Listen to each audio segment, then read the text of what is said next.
de segment qui va être redondant, mais pas redondant.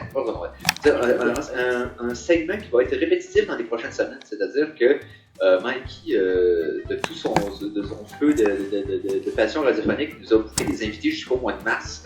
Donc, minimum. C'est l'administrateur de l'Observatoire des délires conspirationnistes. Est-ce que je me trompe? Ouais, exactement ça. OK, donc, la page Facebook, l'Observatoire des délires conspirationnistes, ça consiste en quoi pour les néophytes?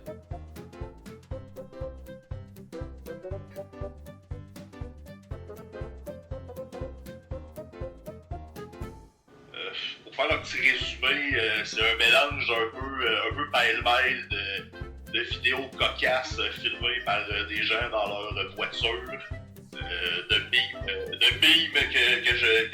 que je fais à la volée et de captures d'écran d'un propos un petit peu hallucinant, plus souvent qu'autrement en fait.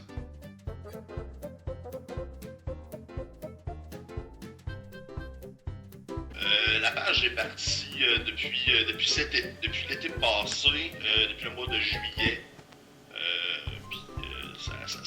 Ça roule pas mal là, depuis ce temps-là. Là.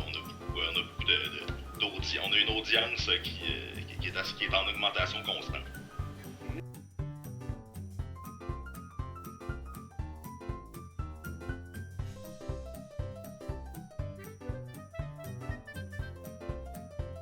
Je pense qu'il y a un peu une mission sociale d'associer à ça. Là. Mais un tout petit peu, là, parce que la page, au fil du temps, a fini par devenir une espèce de safe space pour les gens qui avaient besoin un peu d'évacuer, puis peut-être de sortir un peu leur fou là, face à cette situation-là.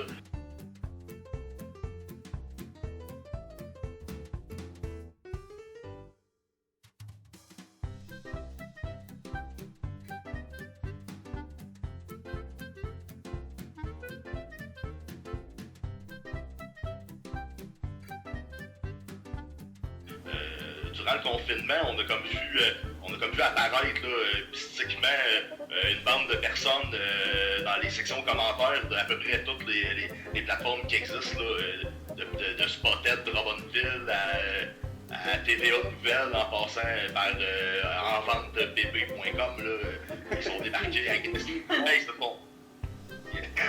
ils se sont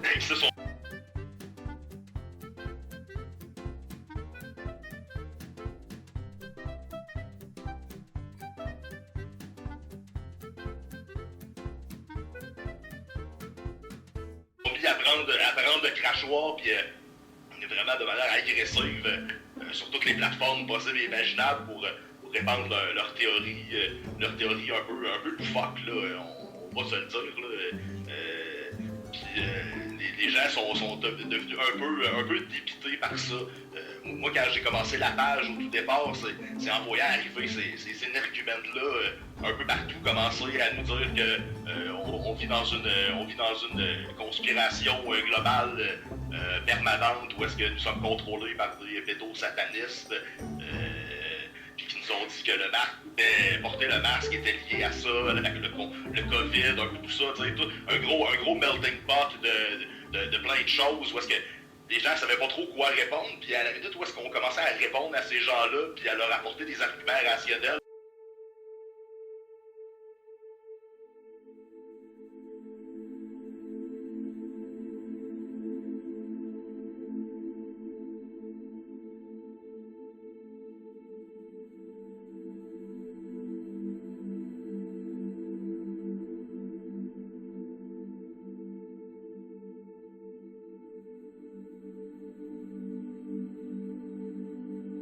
Pour leur expliquer que non, il n'y a aucun gouvernement qui cherche à fermer l'économie, il n'y a aucun gouvernement qui gagne à appliquer les mesures actuelles, là, surtout pas un gouvernement comme le gouvernement de François Legault, qui est un gouvernement qui, on va se le dire, qui est axé principalement sur l'économie. Il n'y a personne qui gagne à ça. Fait que peu importe les arguments qu'on pouvait apporter qui seraient rationnels à ces gens-là, soit ils continuaient de déblatérer les mêmes choses, de nous envoyer leur propre mime, de copier-coller des vidéos, ou tout simplement de nous bloquer. Parce qu'ils n'étaient pas capables de nous répondre. Moi, c'est un petit peu une question d'échappatoire que l'observatoire des élèves conspirationnistes, puis ça leur fait du bien d'être capable de voir qu'on peut en rire quand même, là, qu'on peut... vous apporter du support. C'est une façon de supporter les gens et de les informer aussi, là. Ça, c'est quand même pas juste pour en rire.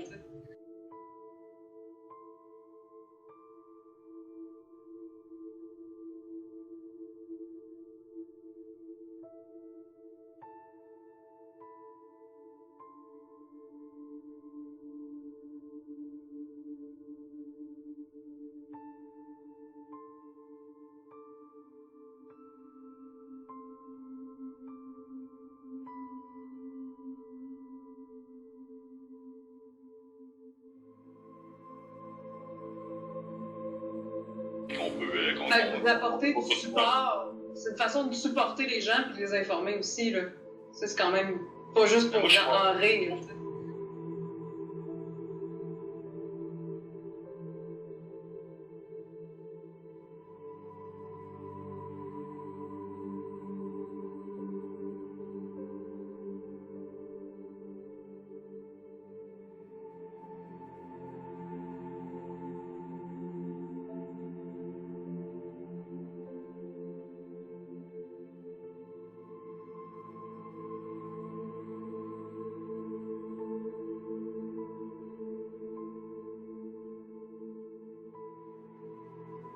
Moi, je suis pas thérapeute, mais j'ai un background. J'ai un background dans l'intervention psychosociale, fait que je suis capable d'orienter les gens vers des ressources là, en cas de besoin, là, mais moi je me vois pas comme je suis pas une petite thérapie, là, je suis pas là pour sauver personne, là, c'est pas ça ma mission.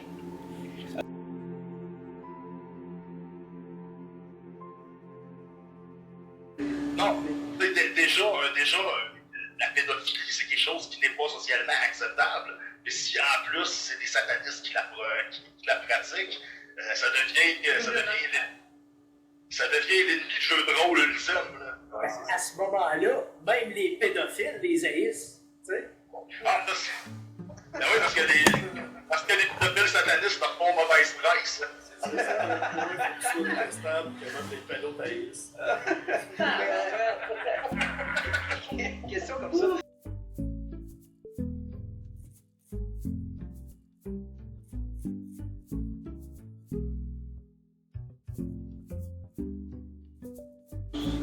Est-ce que tu as des gens avec qui tu communiques qui seraient à l'intérieur de ces cercles-là qui peuvent t'amener du matériel? Est-ce que tu as réussi à je te dirais que je suis ma principale source. Moi, j'ai tout le temps été un peu intrigué par l'image ultranationaliste, la meute, Storm Alliance, ce genre de choses-là. Puis,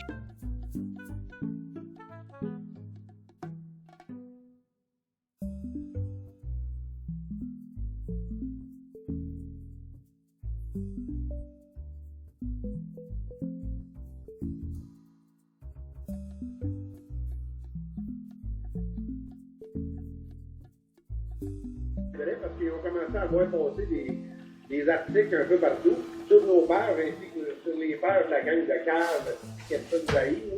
Hey, faut être innocent, pour aimer haïr quelqu'un. J'ai regardé une page qui m'haïssait une fois, moi, parce qu'il y a quelqu'un qui m'avait dit, ouais, écoutez, cette vidéo-là, il parle de toi. J'étais allé me taper la vidéo en question pour me faire savoir que j'en revenais pas, tabarnak.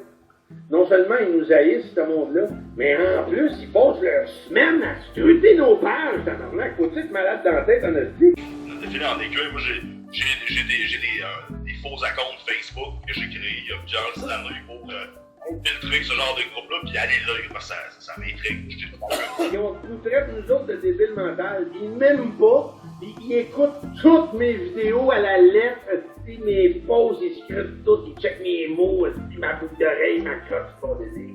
On a défilé en écueil. Moi, j'ai des faux accounts Facebook que j'ai créés il y a plusieurs années pour filtrer ce genre de groupe-là, puis aller là, parce que ça m'intrigue. Les rats aussi. Avec la fromage.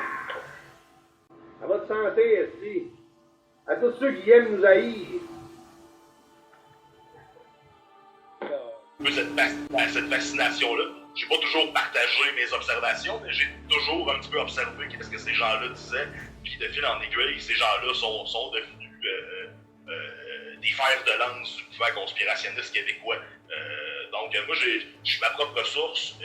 J'ai des comptes Facebook qui me servent à aller voir qu'est-ce qui se passe dans leur groupe, qui me servent à aller voir qu'est-ce qui se passe sur leur page. Fait que le travail, 95% du travail de recherche, je dirais que c'est moi qui le fais. Il y a un autre 5%, c'est des gens qui me communiquent directement dans ma messagerie privée pour me dire « Hey, regarde, il y a ça d'intéressant à aller voir, est-ce que tu veux en faire une publication? »